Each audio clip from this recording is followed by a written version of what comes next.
going to live stream the meeting on YouTube today. So anyway, so a couple of things before we get going. AI I'm using AI on Zoom to do our minutes, and they of course cannot recognize who is here necessarily. So if I live stream the meeting on YouTube today. Okay, we just get that. So anyway. So I would like it if each of you could identify that you are here so that it can take that in the minutes. So let's start with Stacy. Stacy Flair's here. Okay, and Jim? Jim Schlotfeld is here. Commissioner Johnston? Kit Johnston here. Commissioner Bershauer? Commissioner Bershauer is present. And Commissioner Sterrett?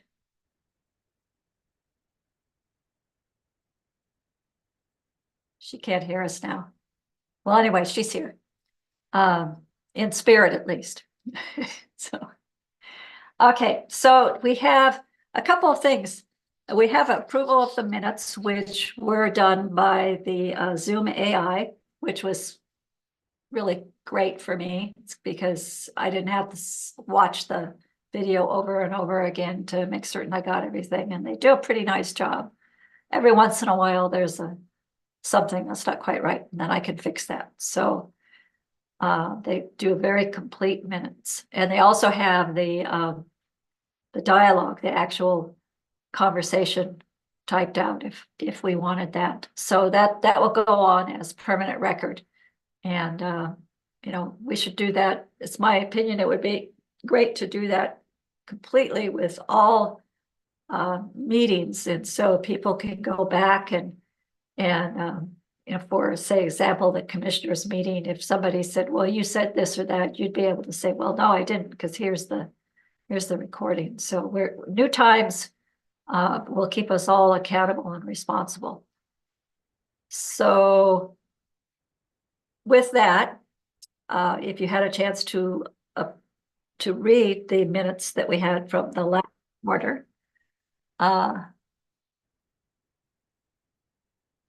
somebody's here. I'd move approval of the minutes. Thank you. All in favor? Aye. Aye. There's somebody 971312200. Who is that? Is that you, Mary? I think that's Mary. Yeah. Okay, all right. So you can get the audio. Okay, good. Thank you. So with the minutes approved, we're going to move on to the next thing, which I am sorry to say that our committee of 5 is now a committee of 3. As I mentioned, I thought that Katie St. Oris would be leaving, and she has. And also, I've been in contact with Bill Sweat, and he just finds his schedule does not allow him. It just doesn't match up with our meeting, so he feels like he should leave as well. So we're now down to 3 members of the committee that are citizen members of the committee. So we have 2 openings. We do not necessarily have to fill them, but it would be nice if you all know of somebody that you would recommend. Please send that to me, and I can follow up with that. There's not a lot of you folks out there that have the kind of experience to sit on this committee or are willing to take the time and be interested in serving on the committee. So if we can find people, that would be great. So keep that in mind. The other thing I wanted to mention, and this is kind of contrary to what I just said, is that most of the counties in the state do not have investment advisory committees. They have the treasurer, they don't have a committee. And I talked to a few people about the whys of that, and they said they just didn't feel it was necessary because they report to the commissioners and the commissioners have the information they need. And I wanted to know what you all thought about that. Do we need a committee? Chris, this is Jim. I think, well, first of all, I think the committee number was expanded by Mike right before he left, when I think you and I joined at the same time or I something. did. And so I don't think it's a problem to shrink the committee or until you find someone else. I think part of the difference might be that Mike started investing outside of the state treasurer. And I think that's the difference. I think most small counties probably don't do a lot of outside investing, but I could be wrong. I don't know that for certain, but I think that was kind of the reason for the establishment of the committee, but I wasn't there at the time. Yeah. A couple of things. I mean, I enjoy the meetings with all of you. It's not, I'm not trying to say this is not worthwhile, but as you said, as I now am only doing treasuries, there's not a lot of controversial topics. And I don't do anything out of bounds at all. And so I don't know. I mean, you all are taking your time from your daily life to come and sit on these meetings. And if you feel that you're adding something worthwhile, or that you find it to be, or you think it's important to the overall management of the treasury funds, then great. And the other thing about it is that what I saw, the committee is only as good as the members on the committee, and we have good people on the committee. But when Mike was the treasurer, he did a lot of things that he shouldn't do, and the committee never knew or said anything. And partially because he didn't really report it. So I don't know if that safeguard is really helpful. We suspected, I know Jim and I had a couple of conversations about, why is he doing this, or should he have done that? But it wasn't a format that allowed us to really do anything about it without getting kicked off the committee, I guess. So I don't know, the commissioners, I would really like your input as well. Well, Chris, hold on one second. Sorry. Can you hear me now? Better. Yes. Sorry for the feedback. This is quite perplexing. I appreciate the input from people who are knowledgeable. I look at Stacy and I look at Jim as having that background that the commissioners might not necessarily have anywhere near that breadth of knowledge. So it's always nice to have those eyes on what's going on, because we don't know what we don't know. But I also think expanding it would pretty much be, it would be a redundancy. We have a couple of people who would be able to call out things if they had questions or concerns and point them out. But I think overall, if the information is being presented to the commissioners, that's really, the oversight is there, and that's where the buck's supposed to stop. So you've got elected officials, but we don't know what we don't know. So I do like having those extra perspectives. Thank you. Commissioner Johnston? I agree with Mary. I think the oversight is good to keep the committee intact.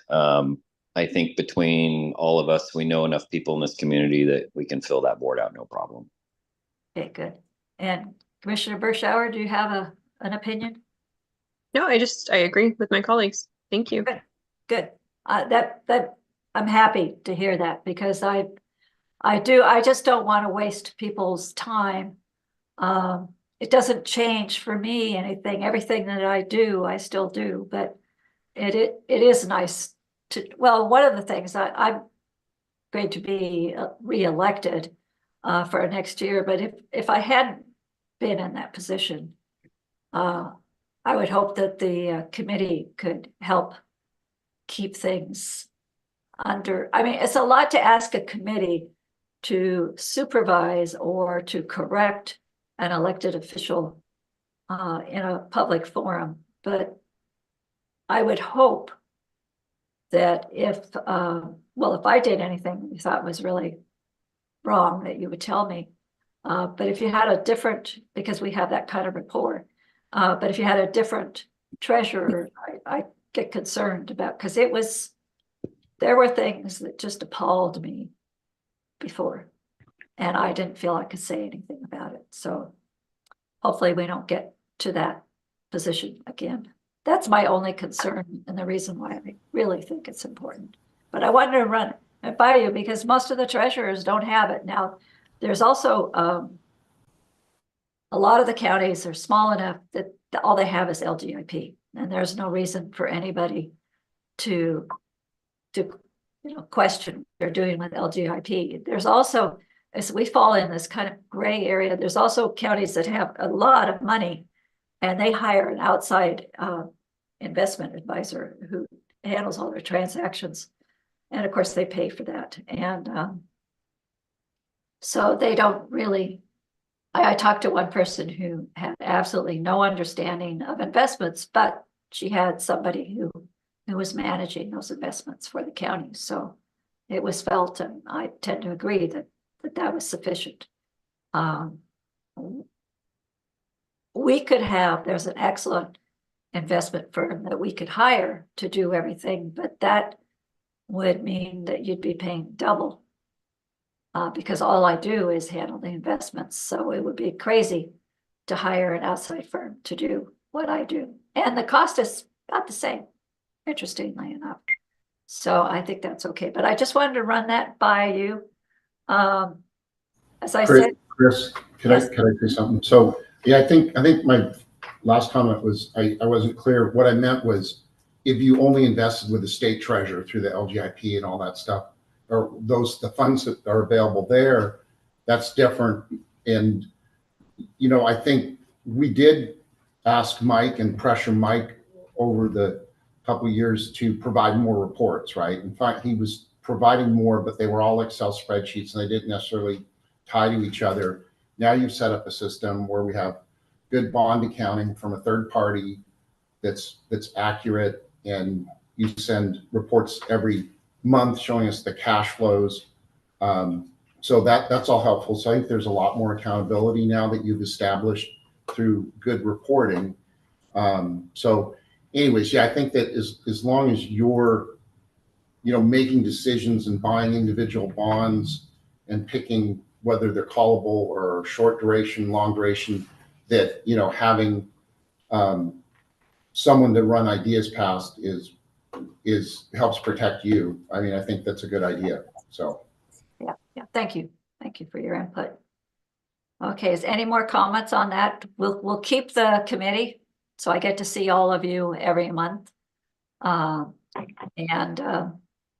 you'll know what's going on, and the commissioners, I really appreciate the fact that the commissioners come to this meeting because it's certainly not mandatory by any means that they do.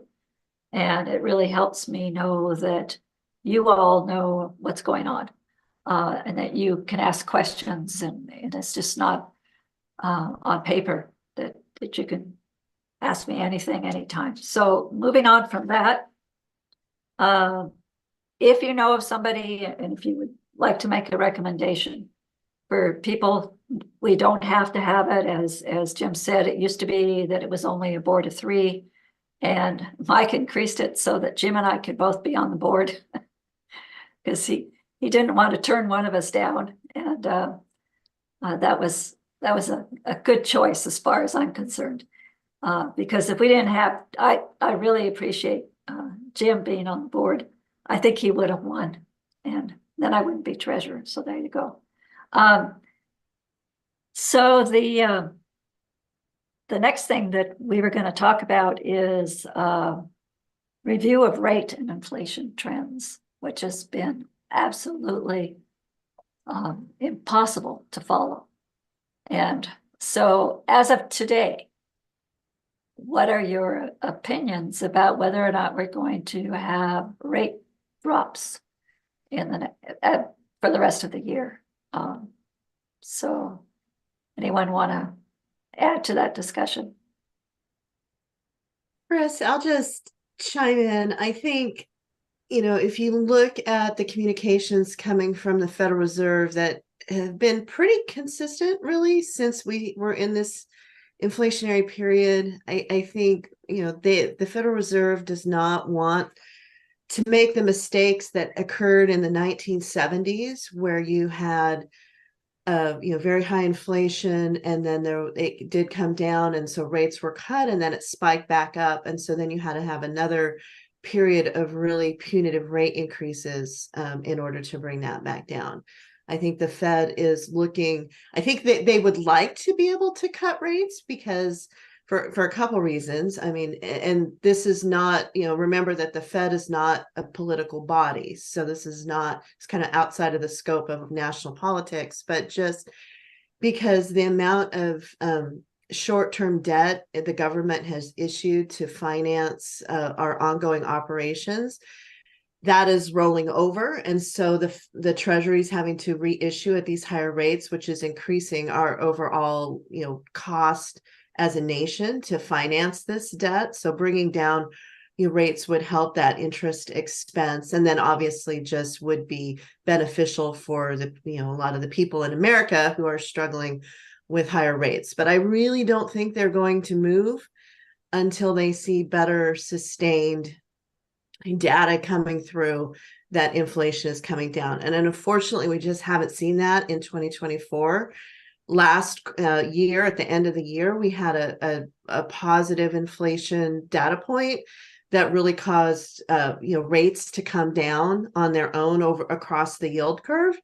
That has reversed this year. I'm glad as I look at the county's portfolio. We had a discussion last meeting, which I think was healthy, about the best duration positioning of the portfolio and whether it made sense to extend that out. And I think you said, I want to keep things shorter duration. And that has been a wise move this year, because if you look at how different treasuries have performed across the yield curve, many from a price perspective have lost value if they're longer duration because those interest rates have come up this year.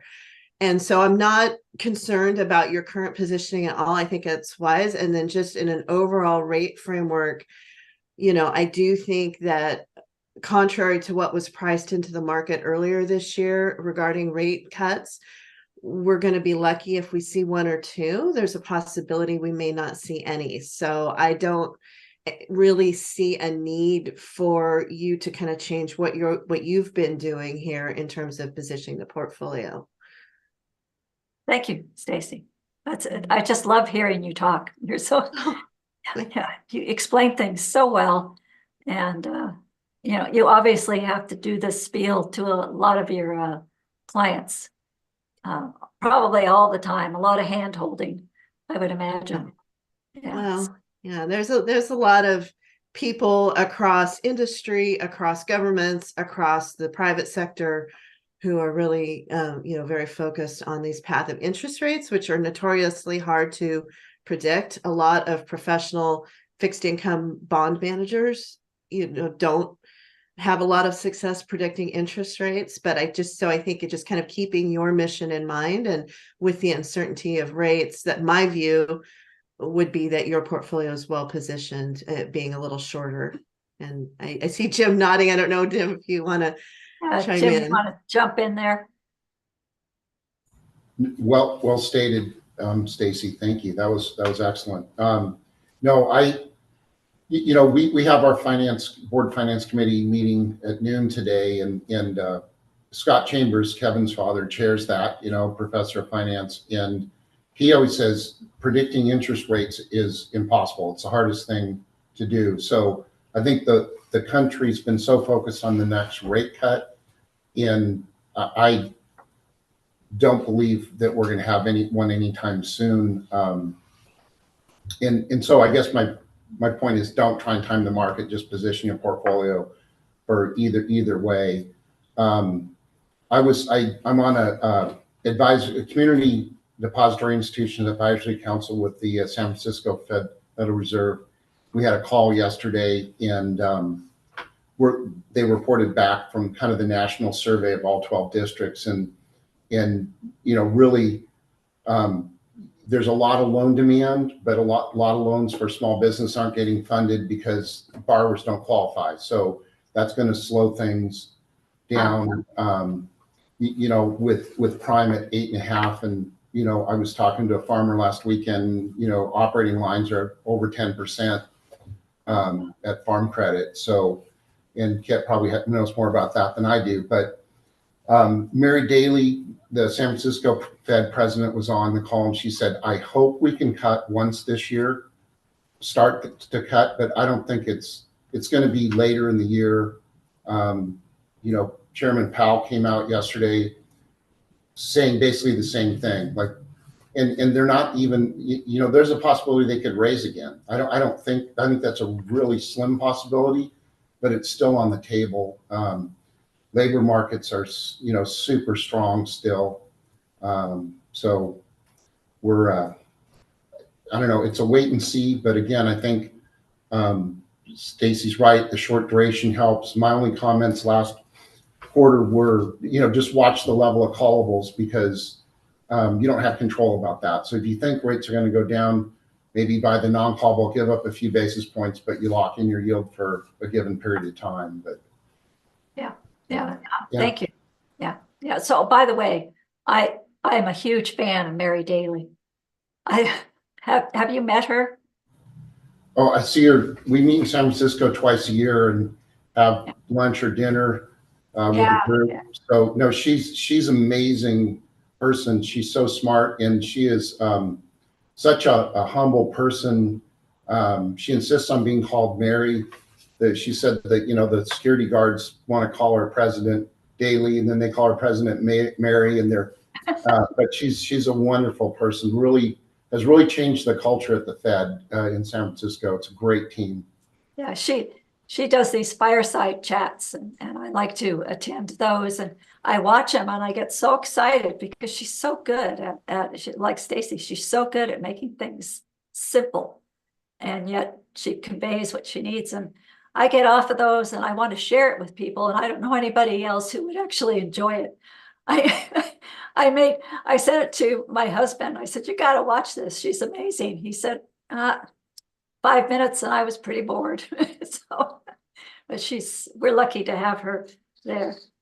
So thank you both for your input. And if I'll address right now, I'm going to move ahead. Let's see. I'm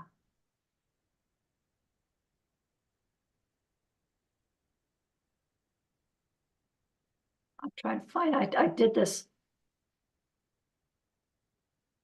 Yeah, I'm going to share this. I'm going to kind of jump ahead on the schedule here. I'm going to share this particularly about, we are at 33% of our portfolio is invested in callable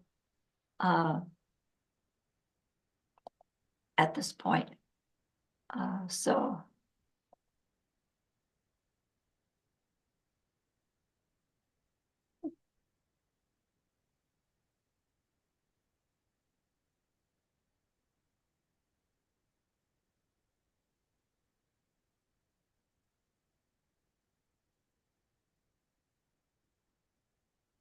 So if you can you see this okay? No, you can't share screen. Not yet. Now you can. Here it comes, I think. Yes. You can see the Yamhill County Zion. Yes. Okay, so I made this particular, this is the listing of everything that we're holding right now. But in particular, I have a different version of this that I follow on Clearwater, but I wanted to make something that at this point, we were 28% was callable. We're allowed by state law only 35%. So the states not going to let anybody go hog wild with callable. And so I have on each one of these, as we go along, these are the ones that are callable.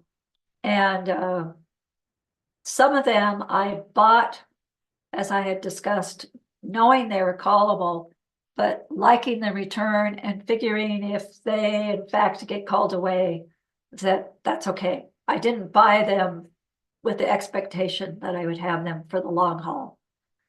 Some of these were purchased, like this one right here, was purchased some time ago.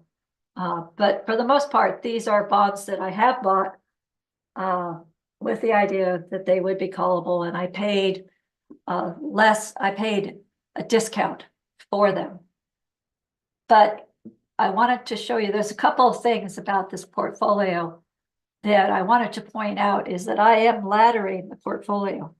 And so that we are not going to have a whole bunch of bonds mature, and all of a sudden we're in a low interest rate climate, and we're stuck with buying only low interest bonds. So I try to make it so there's a couple of million every month that are going to mature. And that's worked fairly well. Now we have this gap here. Now we have only 500,000 maturing next month. And we have 2 million in June. And we have a lot in July.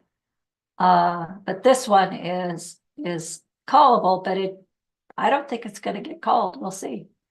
But so that's what we're looking at in terms of how much callable we have, and it's important. And I know the philosophy is a little different, but to recognize that when I buy a callable bond, I'm buying it with the idea that it will be called, which I know doesn't make a lot of sense. But if I can get a good rate for 6 months to a year, I don't mind, because the other thing that I would be buying if I wasn't buying that would be I'd be buying a bond that matured just plain in 6 months to a year at an equivalent rate or maybe lower. So that's the strategy. We have the farthest out we go is July of 27. And we have 2 agency bonds that mature out that far that are callable. So it's a blend, and I feel pretty comfortable with it. I have never gone beyond 35%, and we are getting a lot of bonds called that I bought with this same philosophy, and I'm pretty comfortable. I actually think we have a pretty good portfolio now. And so I just wanted to point that out so you feel more comfortable. And I appreciate, Jim, your input that we don't want to really buy a lot of callable. And I think, Jim, do you think this is an okay percentage, or is that comfortable for you? Yeah, it's comfortable for me. You're meeting the state requirement, and knowing that you're good either way. As long as you're okay that it's called or not, then you can live with either scenario, then you're in a good place. A couple of the callable bonds that I have purchased, actually, if they get called away, we end up getting, like one of them that I bought this week that was callable. If they called it, I would end up with a 5.75% yield because I've been buying these at a discount. So the yields when they're called actually are higher than what they would be if they weren't called. So, and that's just I think a temporary phenomenon in the market. Nobody really knows how to price anything right now. So, Stacy, are you comfortable with that as well? Okay. Absolutely. Yes. And I do think, kind of going back to the rate discussion, if you go back up to that first page of these, Chris, that's a few of those federal home loan banks that are at, were issued at low rates at the time that interest rates were so low. Unless we have a significant recession in this country, even when the Fed starts to cut rates, I don't think that we will be back in that zero or very low interest rate environment that we experienced. So I hope not. yeah.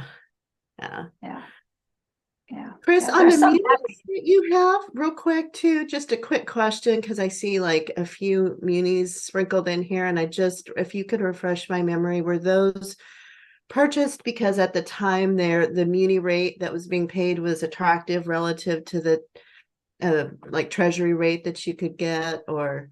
Yes, yeah, it was. Yeah, and yeah, they were definitely higher. And for some, munis come in and out of favor. And so if the rates go up, then, I still reserve the right to take advantage of that. But I also am careful as to who I'm buying. If I buy an Oregon bond, I'm pretty comfortable with that. Now, I don't know, this San Pablo here, I didn't buy that. The reason I know I didn't buy that is because it's $130,000, and I don't buy bonds that are $130,000. My predecessor did. So I didn't buy that one, but I assume the rate was higher than the going rates at that time. Oregon State again. I'm not comfortable buying a lot of munis. Here's another one that I probably didn't buy. This one I probably didn't buy.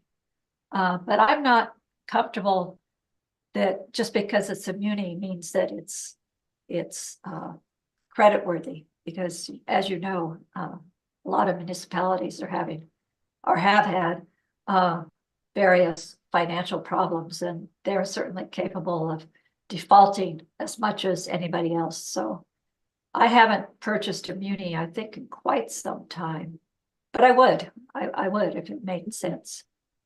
Got it. Okay, thank you. Yeah. Any other questions on any of this? Chris, So I just have, real quick, What? I have a question as we head into budgets. I know this is real elementary and I could probably find it in some of the data you've given us, but can you tell us overall, as we head into budgets, what we're looking at as a number in terms of interest income that we can be thinking about overall countywide department, overall the Yeah. departments? Yeah, I believe the number that I gave the budget committee, I think it may have been only 2 million. But I think that in reality, well, let's go to the report here. Yeah, so this is 790,000 just in the past quarter because the rates have gone up so much. But if we go to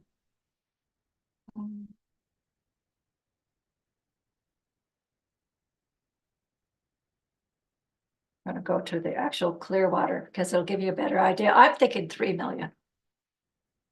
And that's not what we gave the budget committee, because the budget committee, of course, likes them to be low estimates so that they don't, find themselves in hot water because the interest rate market went down. And so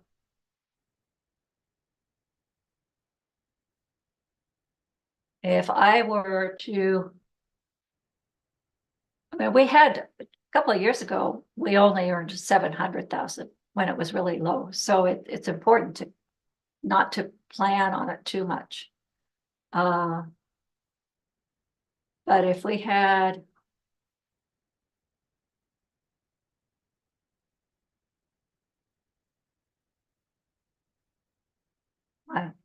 bear with me here.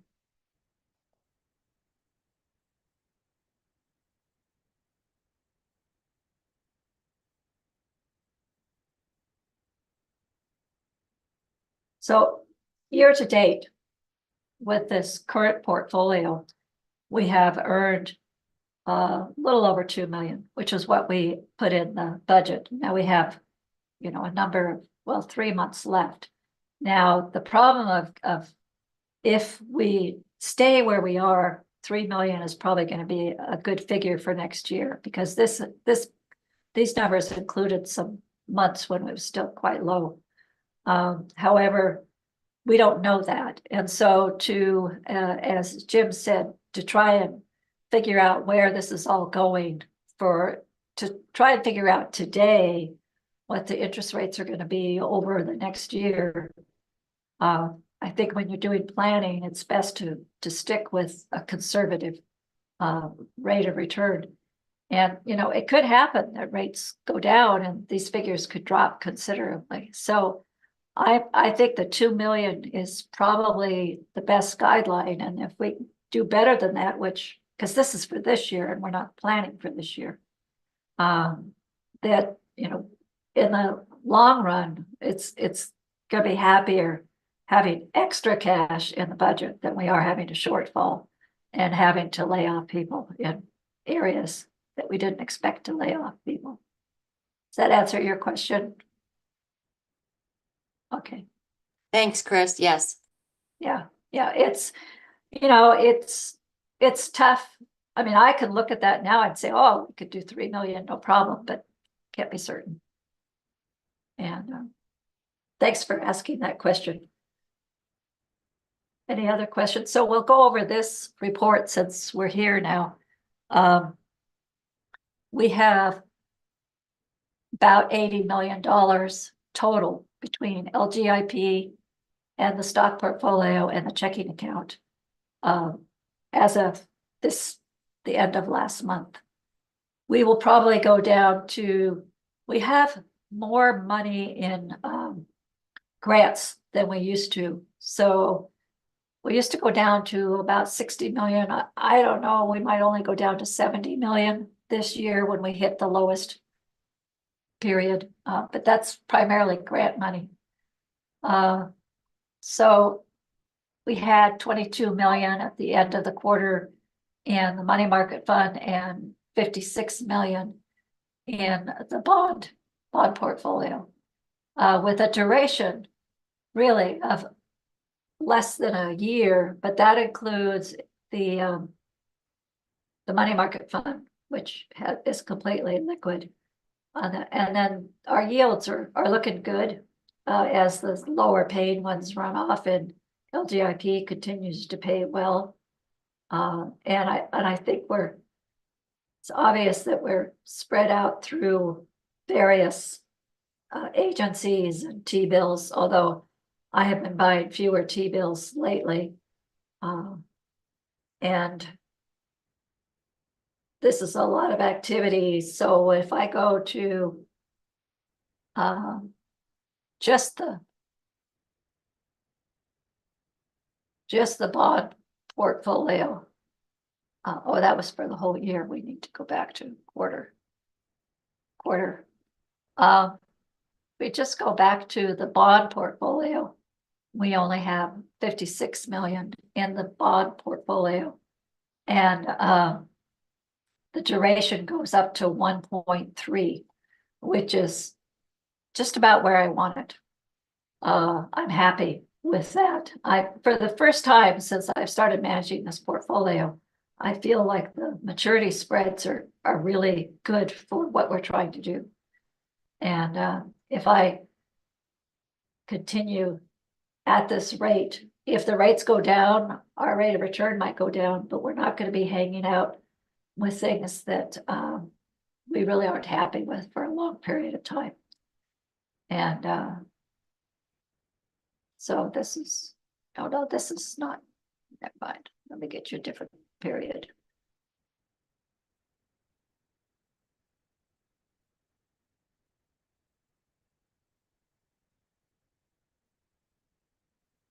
So I'm pretty happy with that. And credit rating, of course, because we're not buying anything other than government bonds, credit rating is great. This view here, those are some of the bonds that we're purchased once again prior to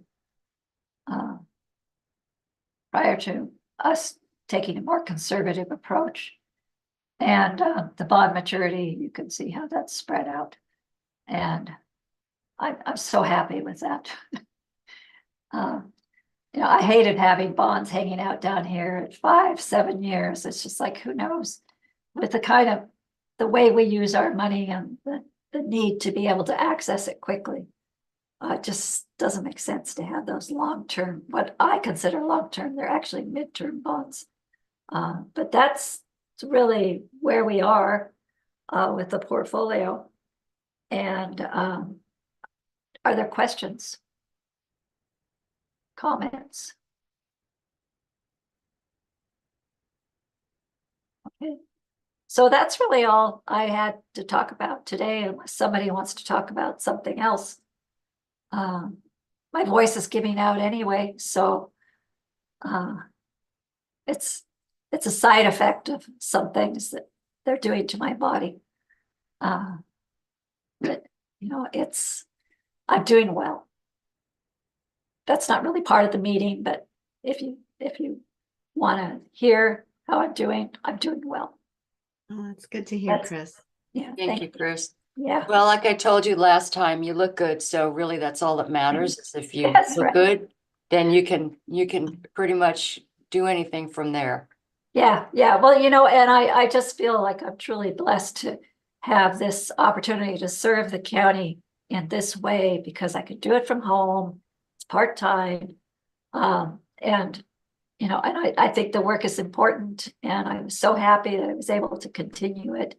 And you know, if I had a full-time job or a job like you commissioners have, or you know, I wouldn't be able to do this, but this is perfect. So I feel fortunate and blessed to have this position.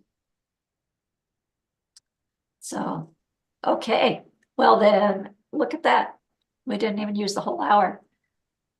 And probably because Mike and Ken and Kevin didn't show up.